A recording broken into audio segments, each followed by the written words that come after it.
Bonsoir mes petites étoiles, bienvenue les belles âmes sur le choix du papillon pour cette première guidance de l'année 2026. Et cette guidance 2026, elle s'ouvre sur la guidance spéciale pleine lune en cancer, dite la pleine lune du loup. Alors, on a deux choses à dire déjà. C'est que le loup, si on en parle, c'est parce que dans la tradition amérindienne, évidemment, le mois de janvier, c'est un mois où il fait froid. Donc, les loups se rapprochent du village, resserrent les rangs aussi, vivent en clan et en meute. Donc, on resserre les liens. Ça tombe bien parce que comme on est en pleine lune en cancer en plus, vous voyez, on se rapproche aussi, nous aussi, de la famille, on se fait un cocon, on cherche à faire quelque chose de serein et de sain pour nous-mêmes. On cherche tout simplement à aller aussi vers le mieux pour nous, mais ça ne sera pas tout de suite. Je fais attention à ma bougie qui, voilà, qu'elle n'enflamme pas le bureau. Donc, on va aller regarder du côté de la famille, des loyautés invisibles, des liens familiaux, du transgénérationnel. Et pour ça, je ne vais pas travailler seule, je vais travailler avec deux oracles. Je vais travailler avec celui-ci, l'oracle du silence des âmes d'Isabelle Serre. Et puis, on va aller utiliser aussi trois cartes différentes avec cet oracle-là de Virginie Robert. Donc c'est une des toutes premières fois où je vais l'utiliser, donc évidemment j'attends votre bienveillance et votre compréhension. Que vous dire de plus? Évidemment c'est un tirage général, donc ça parlera à certaines belles âmes et pas à d'autres. Vous prenez ce qui vient vers vous et ce qui vous semble juste. Évidemment, je vous invite à liker et à partager auprès de vos amis et de votre famille. Et bien sûr, si ce n'est pas encore fait, abonnez-vous pour avoir plus de contenu. Alors, je me suis installée tranquillement avec le silence des âmes. Et je vais venir demander à ce silence des âmes, cet oracle-là, ainsi qu'à mes guides, de m'envoyer les cartes dont les belles âmes et les petites étoiles qui me regardent ont besoin. Pleine lune en cancer, qu'est-ce qui vient vers nous? On cherche de la stabilité. On cherche de la stabilité professionnelle notamment. On cherche à concrétiser un projet plutôt familial. En tout cas, on veut créer un nouveau chapitre. Qu'est-ce qui vient vers mes petites étoiles, vers les belles âmes?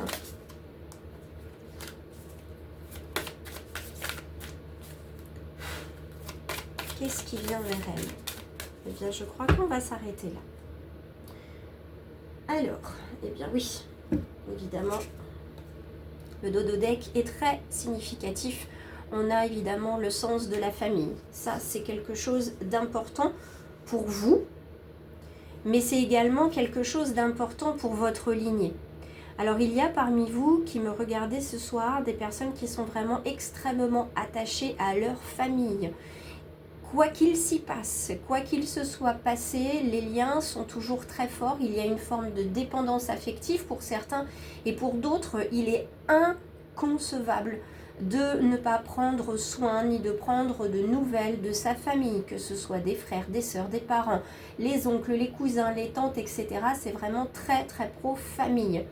Vous voyez qu'il y a sur cette carte-là, il y a une sorte de bouclier avec cet œil en format blason. Donc vous avez l'œil ouvert sur ce qui se passe dans la famille. Vous êtes peut-être vous-même aussi le réceptacle des mémoires de votre famille en étant le deuxième enfant. C'est souvent la mission qui est attribuée au deuxième enfant. Il est là comme un gardien, un protecteur des mémoires de la famille, de ce qui s'est passé. Vous recevez d'ailleurs énormément de confidences de la part des uns et des autres. Donc la famille, c'est vraiment la thématique au cœur de cette pleine lune en cancer. Alors je reprends dans l'ordre où elles sont venues. Donc 1, 2, 3. Donc nous avons ici organisation oppressante, le mensonge et les émotions négatives comme conseillère. Alors, ce qu'on voit à l'intérieur de ce premier tirage, tout d'abord, c'est que cette mission de gardien, de protecteur, ça vous oppresse énormément, ça vous pèse, vous aimeriez bien, vous aussi, de temps en temps, ne pas vous occuper des uns et des autres, de ne pas avoir cette mission qui vous pèse sur les épaules, mais c'est comme ça. Elle fait partie, en fait, d'une mémoire de la lignée. Ça a toujours été vous sur la lignée, d'accord? Vos ancêtres aussi vous ont confié cette mission de protection. Donc au sein de la famille, ça peut venir donc sur le deuxième né, comme ça peut venir aussi sur le premier né. Il arrive que le premier né, celui qui fait devenir l'homme et la femme des parents, il a aussi cette mission de protéger ses petits frères et sœurs. D'accord, ça se voyait beaucoup dans les lignées des grands frères, des grandes sœurs qui viennent jouer le rôle de parents pendant que les parents vont travailler. Et donc ça pèse. On a envie de se retrouver rien qu'avec soi et de ne pas avoir à gérer ça. Pour certains qui me regardent ce soir, ça va résonner par rapport à leurs parents. Il y a des aidants parmi nous qui adorent leur famille, qui adorent leurs parents, leurs frères et sœurs, qui peuvent être tuteurs, légaux évidemment, d'un frère, d'une sœur en situation de handicap. Ils l'adorent, c'est pas la question, mais c'est lourd, c'est difficile et on aurait envie de souffler. Donc bravo déjà à toutes ces belles âmes qui sont des aidants. Et on a, avec cette carte-là, besoin d'un petit peu de liberté, de sortir de ce qui est déjà établi, de ce qui est prévu, de cet emploi du temps qui est réglé à la minute parce qu'on a besoin de vous ici et là et encore là. Mais là, c'est trop. C'est trop, il y a vraiment besoin d'aller vers un cocon bien plus serein et plus sain pour vous aussi. La deuxième carte, carte du mensonge.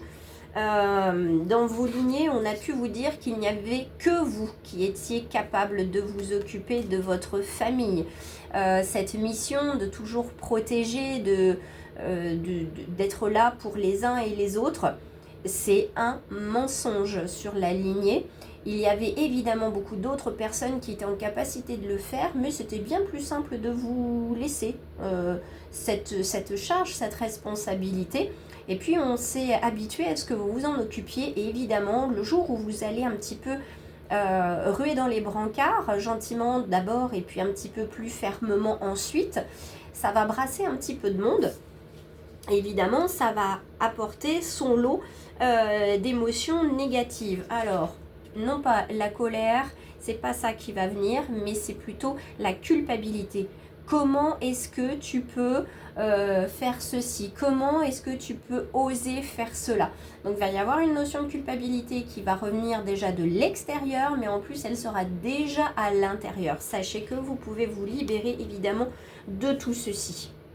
Les émotions négatives, elles ont été là aussi pour vous maintenir dans ce rôle de protecteur, dans ce rôle de mémoire de la famille. Mais ce qu'ils n'ont pas pris en mesure, la conscience qu'ils n'ont pas, c'est qu'effectivement, vous avez la mémoire de la famille. Donc vous savez ce qui se passe, comment les uns et les autres gèrent les choses. Vous avez votre part de responsabilité sur la manière dont vous avez décidé d'incarner aussi, plus qu'il n'aurait fallu, ce rôle de protecteur et de gardien de la mémoire. Donc le sens de la famille, oui, mais pas à votre détriment. D'accord ? Donc ça, c'est vraiment quelque chose qu'il va falloir garder. Pour d'autres personnes, ce sens de la famille, cette loyauté invisible ou visible, c'est elle qui va vous protéger effectivement des mensonges, qui va vous protéger des émotions négatives comme mauvaise conseillère. Autrement dit, c'est ce sens du devoir, c'est ce lien de sang qui va faire que vous allez faire toute une barrière protectrice autour de vous et de votre famille pour ne laisser entrer personne, ni mensonge, ni arme, ni trahison, et qui va vous permettre de faire ce cocon serein et sain. Donc évidemment, chacun va pouvoir prendre ce qui résonne pour lui ou pour elle. Donc ça, c'est notre premier tirage et on va venir compléter avec l'oracle des mémoires familiales de Virginie Robert. Alors dans son oracle, elle nous a fabriqué 3 cartes, 3 types de cartes, les roses, les bleues et les vertes. Donc les roses, elles sont là pour détecter une mémoire, une blessure. Et la première qui vient, c'est la blessure d'humiliation. C'est celle-ci. Donc évidemment, pour les uns et les autres, il y a une émotion qui va venir par rapport à cette carte tout de suite.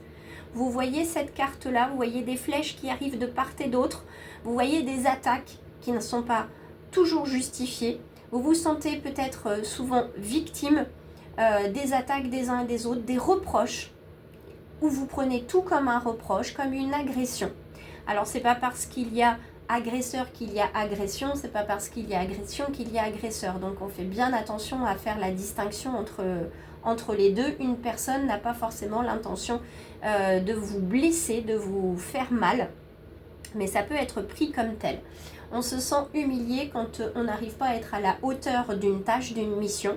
Donc on revient sur la mission du sens de la famille, évidemment.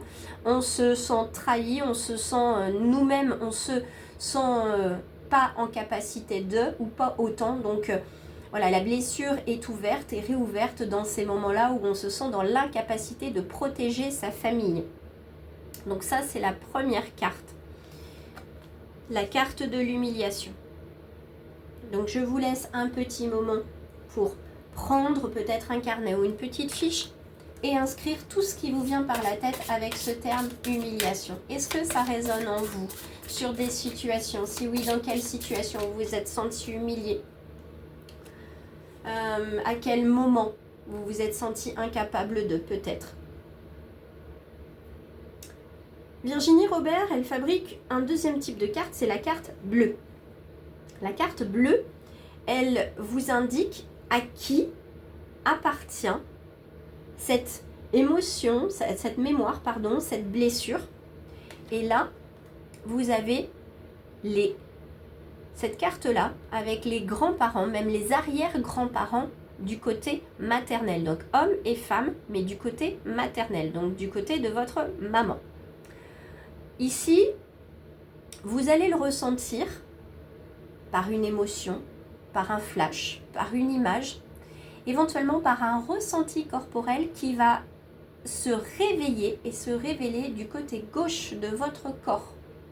Donc une humiliation, peut-être une blessure à l'épaule, vous avez eu un trapèze blessé, vous avez eu une prothèse d'épaule, peut-être les tendinites, peut-être aussi une douleur aiguë que vous avez au niveau du coude, au niveau du poignet, les métacarpiens, vous avez aussi le canal carpien qui se réveille, et au niveau des jambes évidemment le genou, la hanche, parce que le genou va supporter évidemment, c'est le lien entre le je et le nous, votre hanche qui vient supporter, votre bassin qui vient supporter tout ce qui se passe, et puis évidemment le pied, la cheville qui peut être plus ou moins bloqué, qui a du mal à avancer. Donc puisque on s'est senti humilié du côté de votre lignée maternelle, donc les arrière-grands-parents, ça remonte donc à 3 générations au-dessus de vous, donc la source elle est encore au-dessus,